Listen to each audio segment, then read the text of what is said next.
Hey Buns, welcome back. This is RoxyBun, and this is part 13 of Dream Daddy. And this time we're going to embarrass my child and go after her teacher. Middle school teacher, high school teacher, writer of scholarly articles on 18th century literature for various esteemed publications.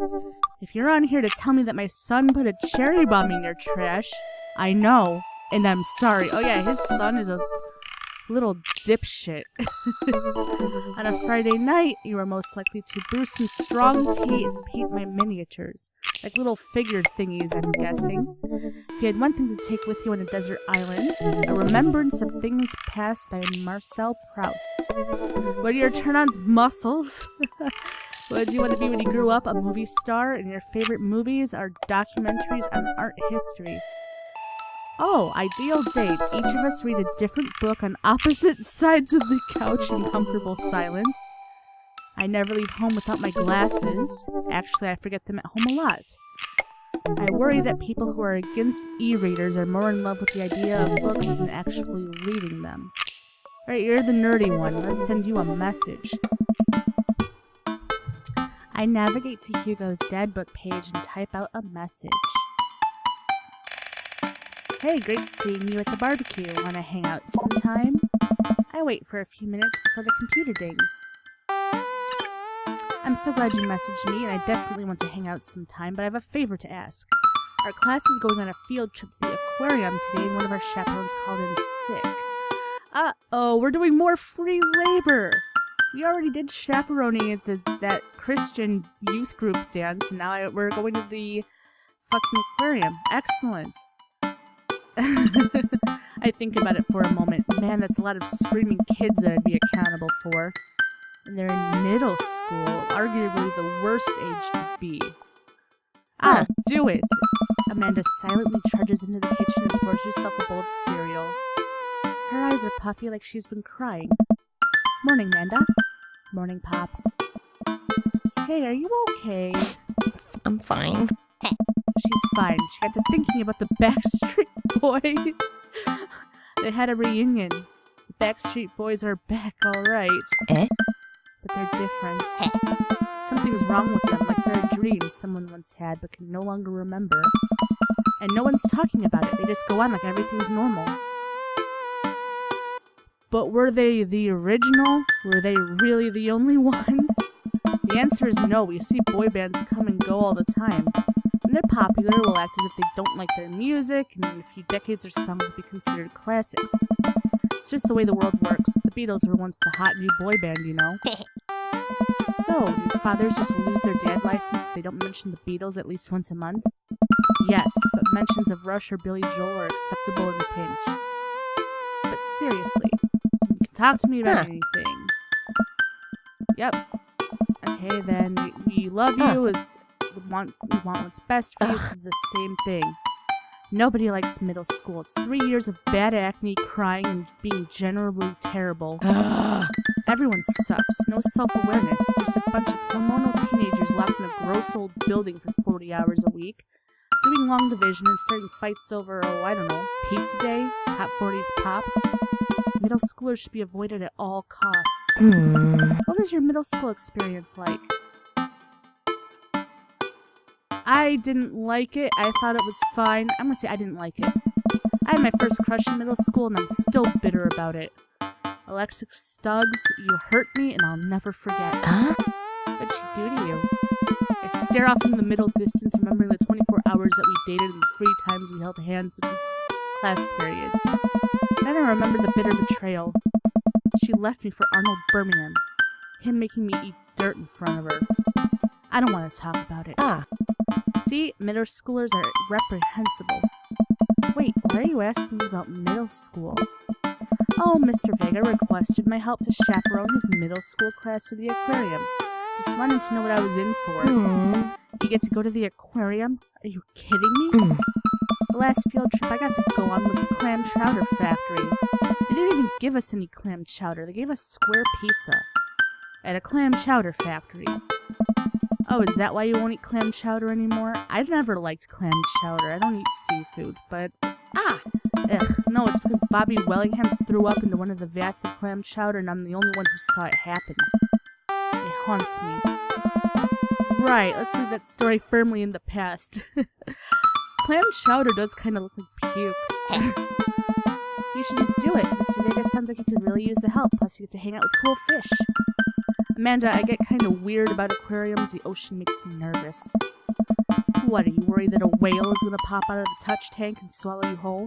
Oh yeah, in the last video I made, he was my character's going on and on about whales and how he's afraid of them and blah blah blah. Don't you put fear in my heart?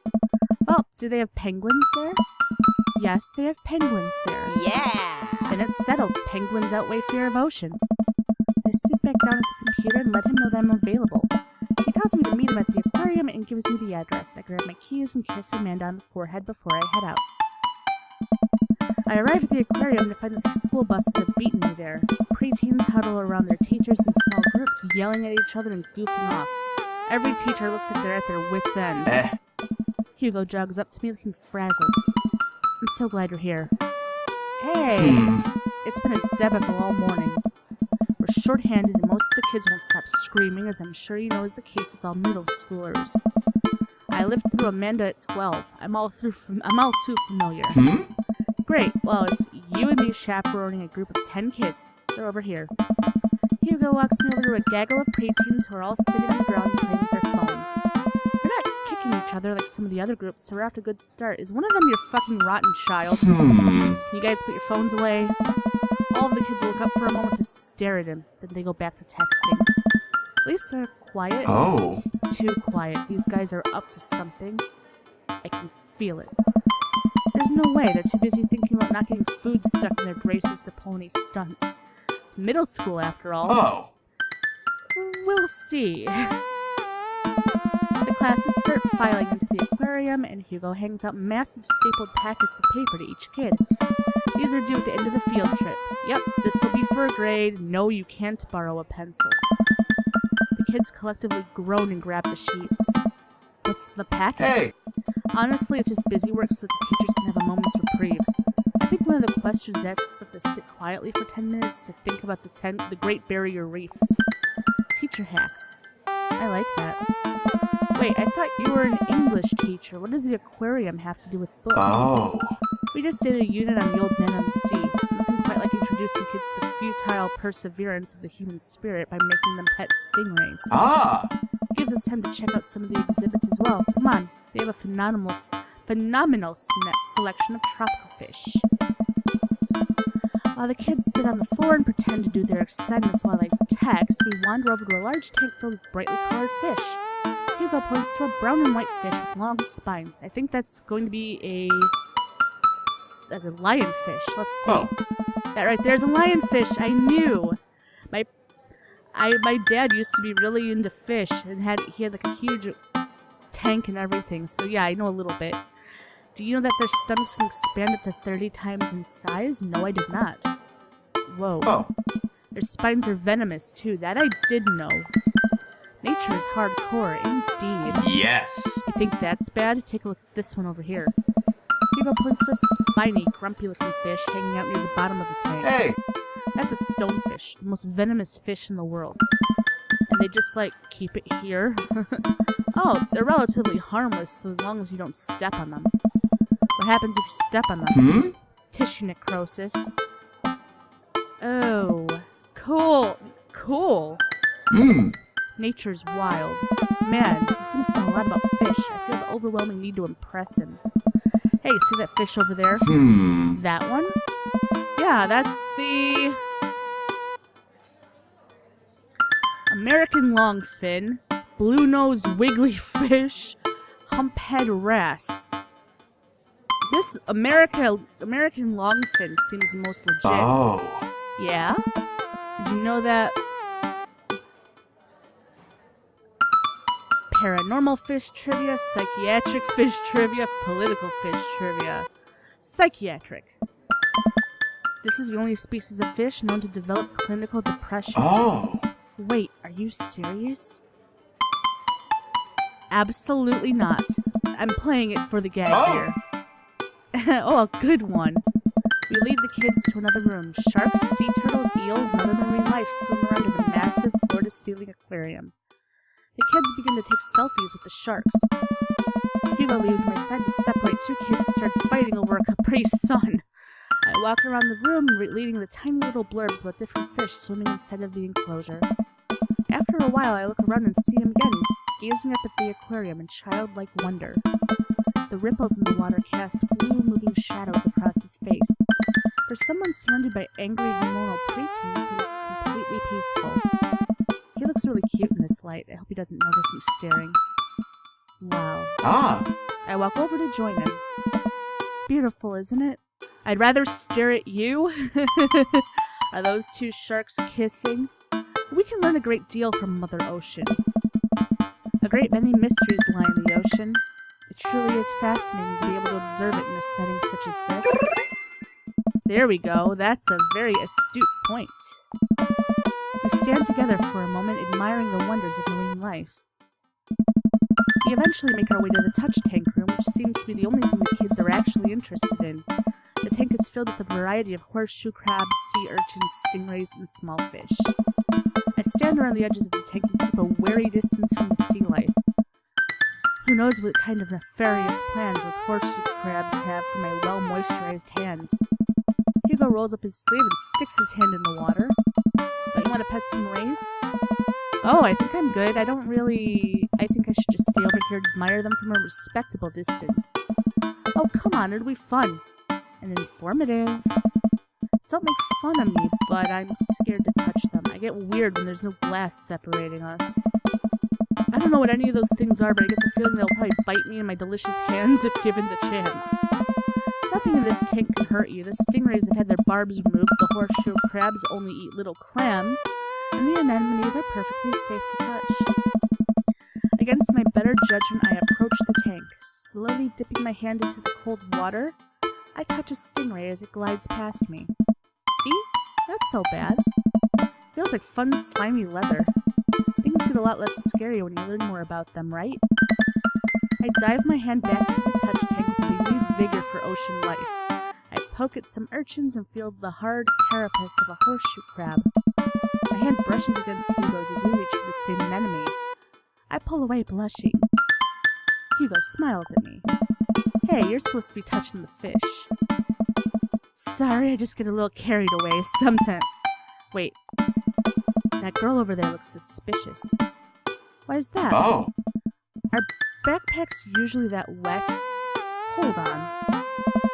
Susan! Susan, get back here! Hugo runs after a middle schooler and catches her before she can make it to the exit. Did she steal a fucking fish? Wanna tell me what's in the bag? Textbooks? Wanna tell me what's really in the bag? Susan won't budge. I walk over to Hugo and the girl. I think he might need a bad cop. Look, kid. Whatever it is, it goes back into the touch tank. Now. You're not a teacher. You can't tell me what to do. Yes, well, I am. Can you please put the bag down? Next time we won't say please. Susan glares at Hugo for a moment before dropping her book bag on the floor. It lands with a wet slap. We stare at it for a moment before it starts to move. What? He leans down and unzips the backpack, and a horseshoe crab frantically scuttles out and across the floor. An employee swoops in, scoops him up, and puts him back in the tank. She gives us a disapproving look. Jesus, Susan, what was your plan? I was trying to free him. To where? Outside? Where he's gonna die? Susan, go back to your group. We'll discuss this later. Yeah, in hands where we can see him. Susan sulks off, leaving me alone with Hugo, and he gives me a pat on the shoulder.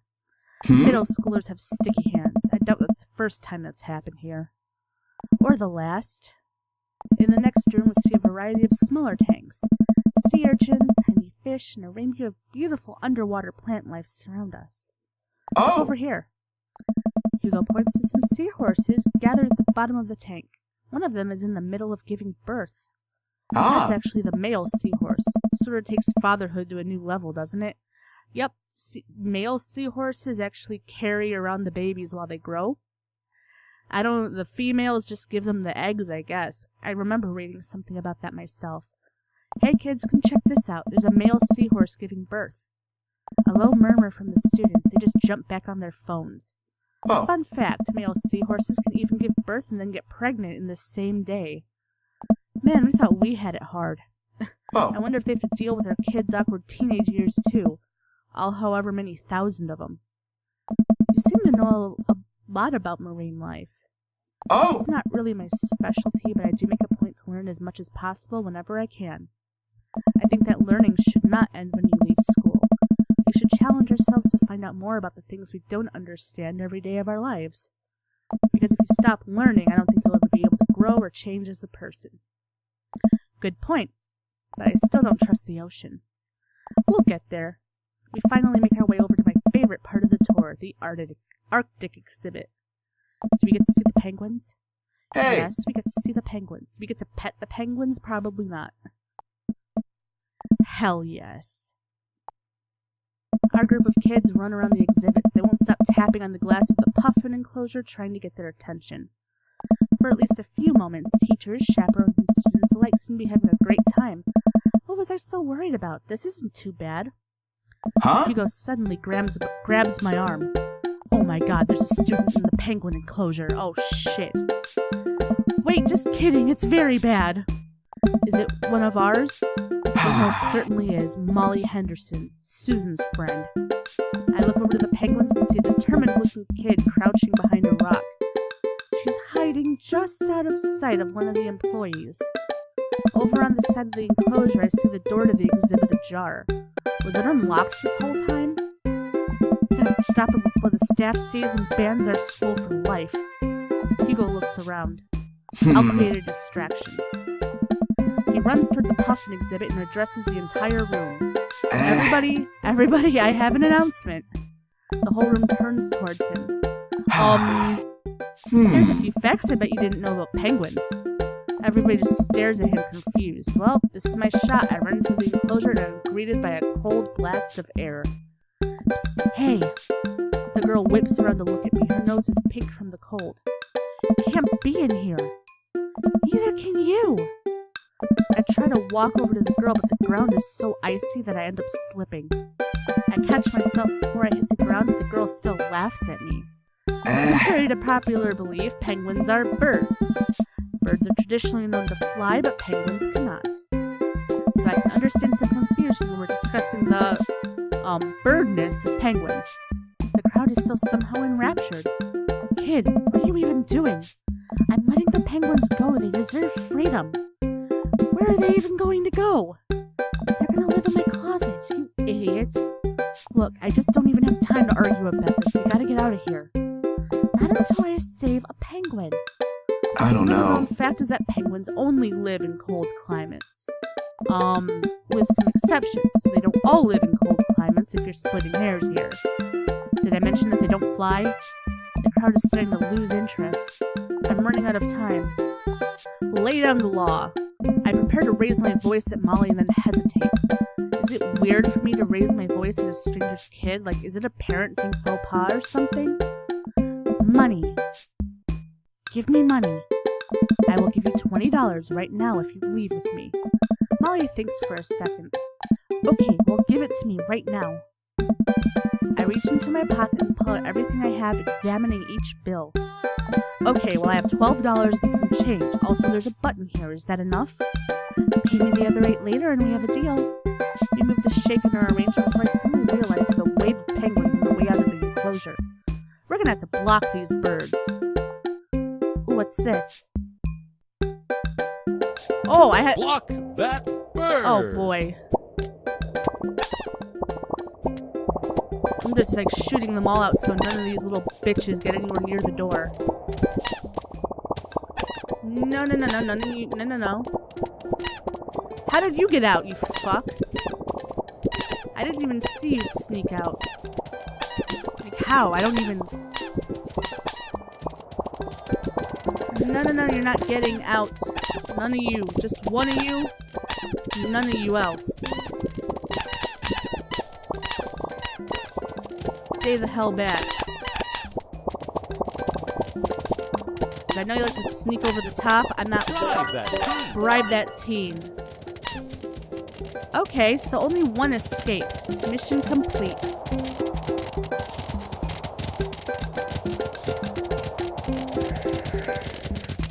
I think I did good. Glad that's over, just in time, too. Looks like Hugo's wrapping up the diversionary penguin speech. Ah, And that's why I think that penguins are one of the best animals in the world. A few people in the audience clap out of a sense of duty. Everybody starts dispersing. Hugo spots us from across the way and runs over. Molly, what were you doing in there? I was liberating animals, Mr. Vega. You realize that penguins can only survive in an Arctic temperature, right? You would have had a dead penguin on your hands. Well, it was the thought that counts. No, Molly, it wasn't. Molly turns to me. You owe me $8. sweet manchego. What? I'll pay you later, kid. Molly runs off towards Susan, I suppose, so they can compare animal thief rates. You're not off the hook, Molly. Yoshikage, did you just bribe a child? I bribed a child. It was the only way to get her out of the exhibit. I'm not proud of what I've done. I'm not proud of it either, or of my penguin facts TM lecture, but at least we got her out. Let's just get through the day and get out of here. With the day finally coming to a close, the whole field trip is ushered through the Grit gift shop and we make our way back out to the school buses. As we leave the aquarium and the kids load onto buses, Hugo pulls me aside. Hey, Yoshikage, thank you so much for helping out today. You're a lifesaver. It was no problem. It was actually kind of fun. Let me take you out next time to make it up to you. You like cheese boards? There is nothing on earth more satisfying than a good cheese board. Great. Well, I gotta go make sure the kids don't steal anything else. See you around. I walk inside to find the house empty. I wonder where the panda's at. Before I know it, Amanda pops in through the front door. What you up to tonight? Just doing some homework. How was the aquarium? It was an adventure. Some kid tried to steal a penguin. We've all been there. I had to run in and grab her before any of the employees saw. You got to go into the penguin enclosure? Did you steal a penguin for us?